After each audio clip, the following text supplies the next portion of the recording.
So you gotta be creative. Gotta be creative. Oh, I got one.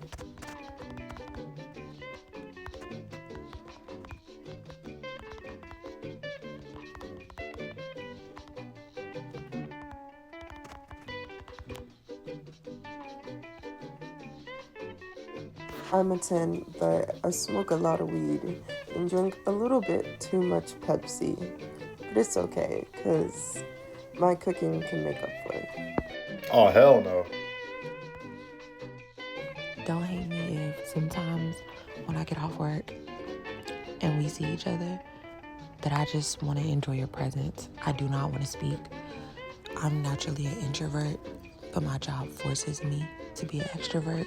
Okay, so she has to be the mascot at like Chuck E. Cheese or something. Are you the mascot at Chuck E. Cheese for your job?